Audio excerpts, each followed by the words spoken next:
खुशी खड़ी रुके ना एक घड़ी, एक पल है जिंदगी, एक पल कुछ भी नहीं।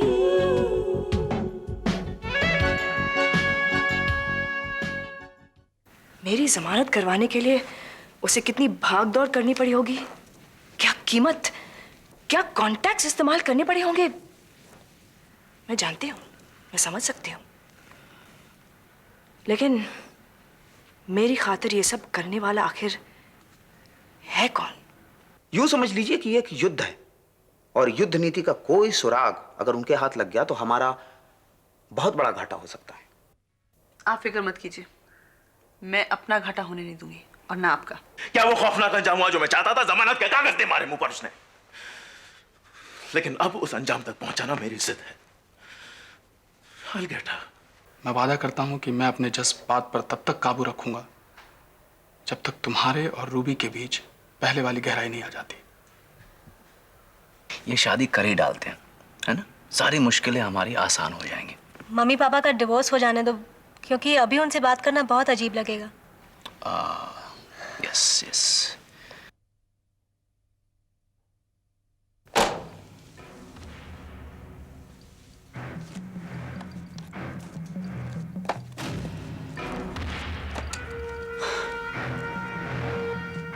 ये लीजिए वकील साहब।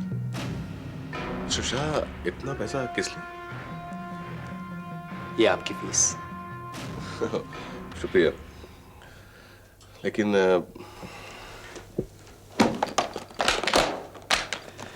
ये भी रखिए। सुषा, और पैसा? समझा नहीं। ये हमारा आपको शुक्रिया। देखिए सुषा, मैं पहले ही आपसे बहुत पैसा ले चुका हूं, अब इसकी जरूरत नहीं है। आप प्लीज रखिए। वकील साहब, इस केस से मेरी कितने बरसों की जरूरतें जुड़ी हैं, अगर हम उसका हिसाब किताब लगाने लगेंगे तो ये पैसा आपको बहुत कम लगेगा। कितने बरसों का कर्ज उतार रहा हूं ये मैं ही जानता हूं। सुषा, मैंने तो अभी श्वेतलाना जी को सिर्फ जमानत दिलवाई है, केस तो अभी बाकी है। वकील साहब, उकड़ती सांसों को वक्त पर संभाल लेना तमाम इलाज से बड़ा होता है। अगर आप ना आते और कहीं श्वेतलाना गिरफ्तार हो जाती तो मेरा वजूद मिट्टी हो जाता। इस दौलत के अंबार पर बैठा मैं कंगाल हो जाता। वकील साहब, मैं आपके जज्बे की कदर करता हूं मिस्टर शाह। अब जिनसे कद्र की उम्मीद है, देखें वो करते हैं कि नहीं। देखिए, मैंने तो सिर्फ अपनी नौकरी निभाई है, इतना पैसा देकर आप तो मेरी आदत बिगाड़ देंगे। अब आपको जितना बिगड़ना है उतना बिगड़ जाइएगा वकील साहब, क्योंकि अब आप हमारी सरपरस्ती में। ये जमानत हो जाने के बाद अब आप वकील नहीं, दोस्त हो गए हैं हमारे। और लोग कहते हैं कि हम बहुत काम की चीज हैं, कभी आजमा कर देख लीजिएगा। सच कहूं मिस्टर शाह, जमानत मैंने आपके खौफ में करवाई थी, और ये केस अब दोस्ती की वजह से मैं जीत कर दिखाऊंगा। तो आपसे तो दोस्ती बहुत फायदेमंद रहेगी, फीस बच जाएगी हमारी। लेकिन ये दोस्ती मैंने फीस लेने के बाद की है। अच्छा मिस्टर शाह, एक बात मैं आपको बताना चाहूंगा। श्वेतलाना जी के पिछले वकील एडवोकेट खिल्लानी ने इस केस की वजह से श्वेतलाना जी की 10 लाख की ज्वेलरी हड़प कर ली है।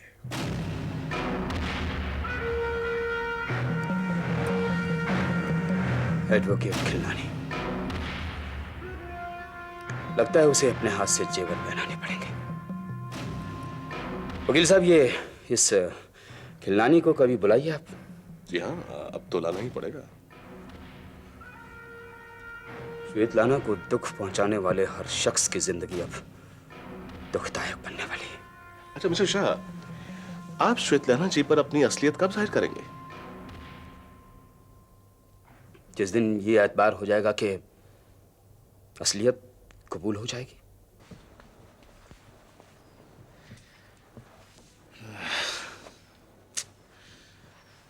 बेचैनी, इंतजार और वो भी हम। वैसे पहले भी आपका गजब का है करण साहब। पहले कभी आपने दिल पे तवज्जो नहीं दी, वरना आप जिंदगी के और रंगों का भी रस ले पाते। अब बताइए, कभी ऐसी शाम आपने गुजारी है? आने वाले पलों की सरसराहट अभी से आपके बदन में दौड़ रही है। मुलाकात, कुछ लम्हों का साथ, शायद हाथ में हाथ। रात ऐसे कटेगी जैसे कि सौगात। वाह साहब जी वाह, अपने साहब जी कुछ भी कर सकते हैं ये तो मैं मानता था, लेकिन शायरी भी अव्वल। साहब जी आज क्या लग रहे हैं आप, बिजली गिराते हुए जाएंगे, जिधर से भी गुजरेंगे। बस बस बस। आज दिल में एक ही ख्वाहिश है, अगर वो अंजाम पा जाए तो बस बहुत। साहब जी आज मेरे को मालूम पड़ा कि आपके सीने में भी दिल है, वरना मुझे तो ऐसा लगा था कि जैसे बगैर दिल के इंसान भी होता है। भैया इन बातों में पहले कभी गौर किया नहीं? साहब जी जब पहली बार आपके पास नौकरी के लिए आया ना, तो मुझे ऐसा लगा कि देर रात तक ड्यूटी चलेगी, न जाने कब किस लड़की को कहाँ छोड़ना, कहाँ से लाना पड़ेगा। लेकिन बाद में मालूम पड़ा ऐसा कोई चांस ही। आइंदा कुत्ते की तरह यूं जीप मत लटकाना, समझे शंकर? ज्यादा सर पे चढ़ने की कोई जरूरत नहीं। साहब जी मैं तो नहीं, यूं ही मैं कोई बात नहीं करता हूं, ना ही कोई बात सुनता हूं। कौन है देखो, वो कह दो मैं घर पे नहीं हूं।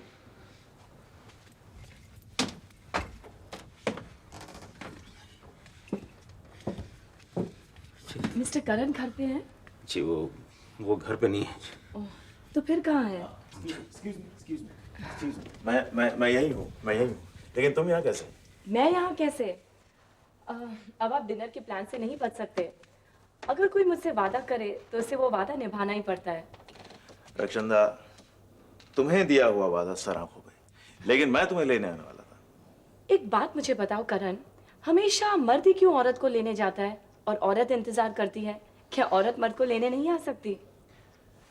ये तुमने फिर मशाल जला के इनकलाबी बातें शुरू कर दी। अगर तुम अपने इस इनकलाब को कल सुबह तक पोस्टपोन कर दो, सिर्फ कल सुबह तक तुम पोस्टपोन कर दो, तो हमारा जो ये डिनर है वो शांति और अमन के माहौल में हो सकता है। हाँ?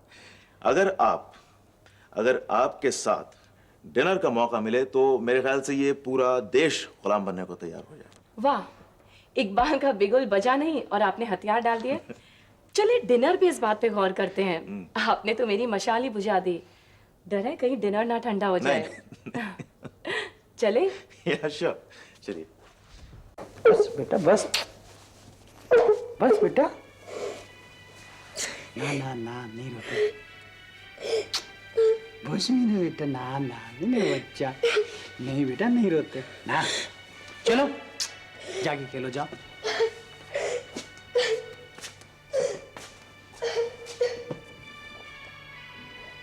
तुम्हें सोनू को डांटने की क्या जरूरत थी? सोनू स्वेतलाना के पास जाने की जिद कर रहा था। अब तुम ही बताओ, क्या मैं उसकी जिद पूरी करती? सोनू बच्चा है, उसे प्यार से भी समझाया जा सकता है। मैं प्यार से समझाने की कोशिश कर रही थी, लेकिन वो अपने जिद पर अड़ गया, तो मुझे गुस्सा आ गया। जानती हो क्या बात है? तुम्हारा प्यार ना पुराना हो गया है। पहले जब तुम सोनू से बात करती थी ना, तो कोई और सुर था तुम्हारा, लेकिन अब तुम स्वेतलाना की तरह बातें करने लगी हो। ऐसी बात नहीं है रोनी। बच्चे किसी गलत बात पर अगर जिद करे ना, तो उसे डांटना बुरा नहीं माना जाता। रश्मि, ये सब फलसफे ना उन बच्चों पर लागू होते हैं जो एक नॉर्मल, एक आम से घर से आते हैं, जिनकी एक नॉर्मल सी, एक आम सी जिंदगी होती है।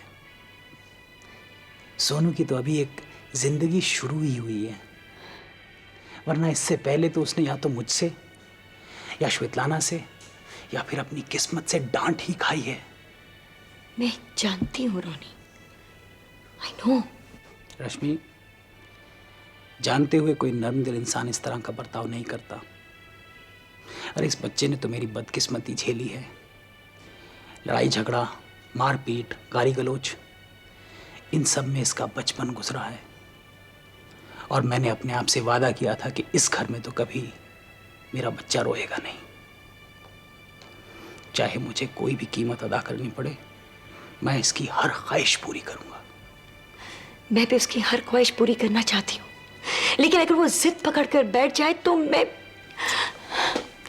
मेरे बच्चे ने आज तक जिद की ही कौन सी है यार? और उसके बाप की कौन सी ऐसी हैसियत थी कि कोई जिद पूरी कर सकता वो? ठीक है, अगर तुम यही चाहते हो तो मैं खुद सोनू को लेके स्वेटलाना के पास जाती हूँ। लेकिन स्वेटलाना की अभी अभी जमानत हुई है, उसके दिमाग में 100 किस्म के टेंशन्स होंगे। उस पर सोनू उससे इजाजत लेगा बोर्डिंग स्कूल जाने की। तुम ही बताओ ये ठीक है या नहीं? सोनू श्वेतलाना के पास बोर्डिंग स्कूल जाने की इजाजत मांगना चाहता था? हाँ, इसी बात पर तो मुझे उस पर गुस्सा आ गया। बड़ी मुश्किल से तो हंसी खुशी सोनू बोर्डिंग स्कूल जाने को राजी हुआ। अभी स्वेटलाना से मिलेगा, उसके दिमाग में पता नहीं क्या क्या वो डाल देगी, फिर हम क्या करेंगे?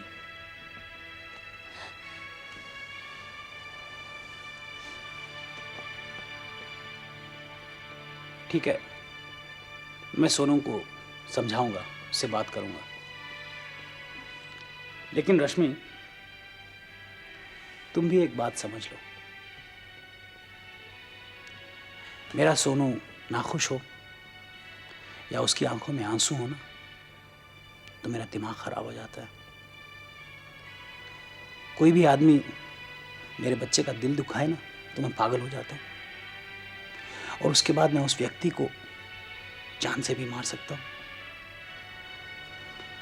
चाहे वो व्यक्ति तुम ही क्यों ना हो। कोई मेरे सोनू को इतना प्यार करे, उसकी इतनी परवाह करे, इससे बढ़कर मेरे लिए हो ही क्या सकता है? जैसे तुम्हारी जान सोनू में अटकी है ना, वैसे मेरी भी जान सोनू में अटकी है। And Ronnie, I sincerely promise, आज के बाद तुम्हें मैं शिकायत का मौका नहीं दूंगी, कभी नहीं दूंगी।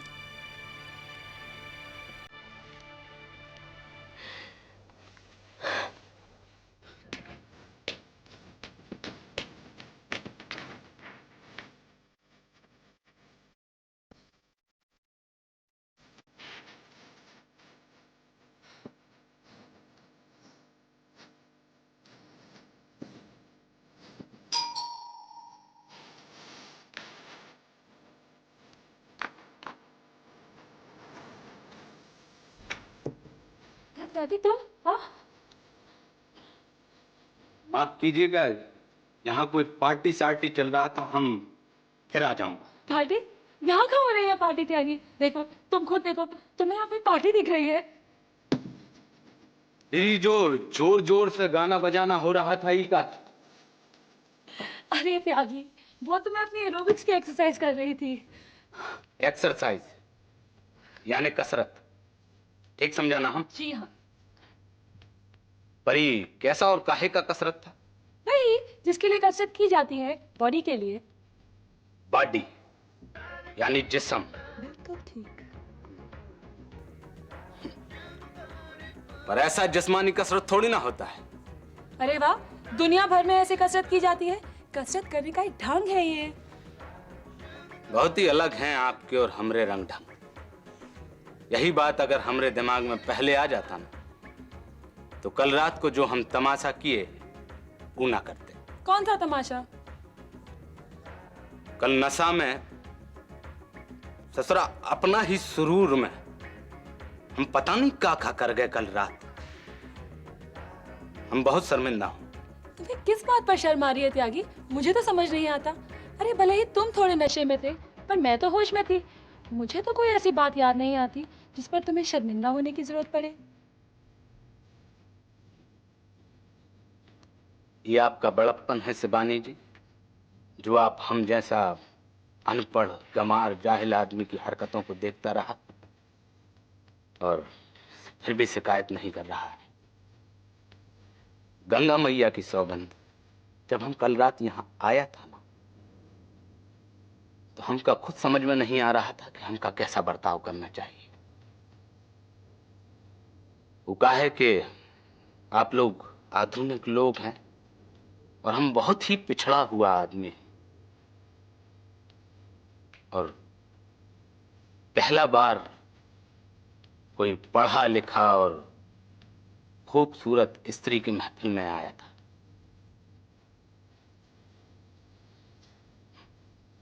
घी से कछू जरूरत से ज्यादा खुल गया था। बस एक विनती है आपसे कि हमरे ऋषभ भैया से नाराज मत होइए। वो हमरे जैसा आदमी नहीं है, वो आप लोगन के जैसा पढ़ा लिखा और सभ्य इंसान है, और हमरा असभ्यता का माफी। कल रात तुमसे कोई गलती नहीं हुई त्यागी, पर इसे जाहिर करने के लिए मेरे पास सिर्फ एक तरीका है। तुम हम सबको सचमुच बहुत अच्छे लगे त्यागी।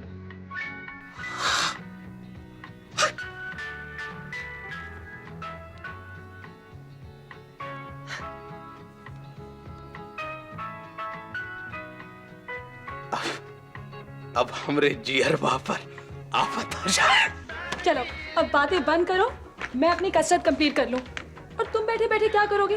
तुम भी मेरे साथ एक्सरसाइज करो ना। चलो बताइए आपके लिए क्या ऑर्डर किया जाए? एक ऐसी चीज जो बिना ऑर्डर किए ही टेबल पर आ जाए।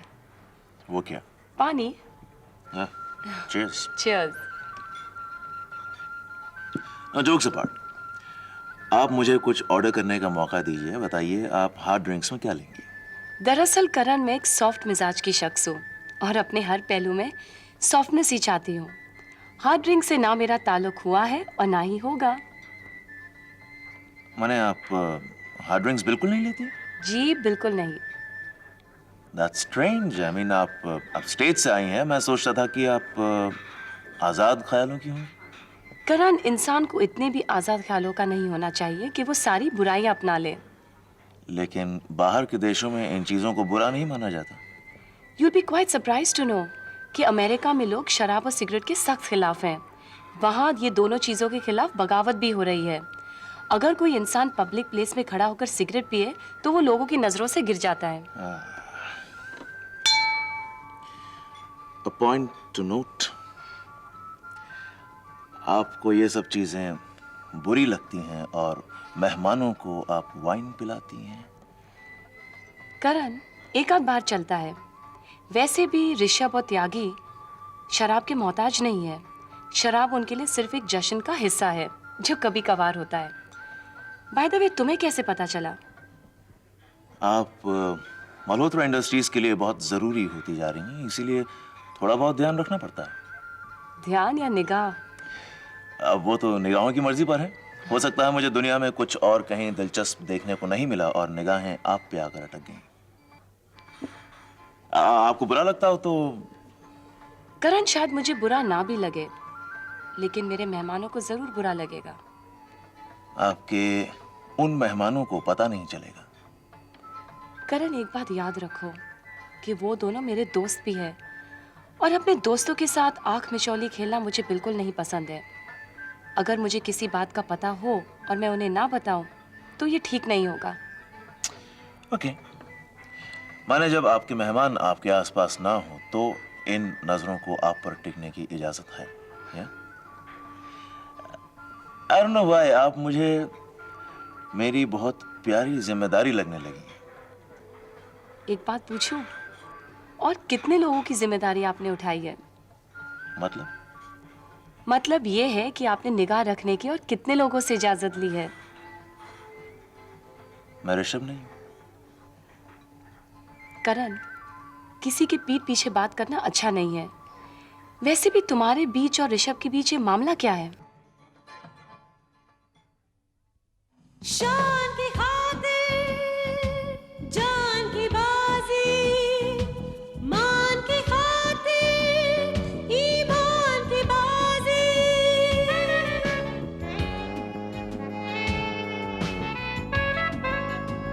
इंसान की खातिर भगवान की बाजी, अरमान की खातिर एहसान की बाजी।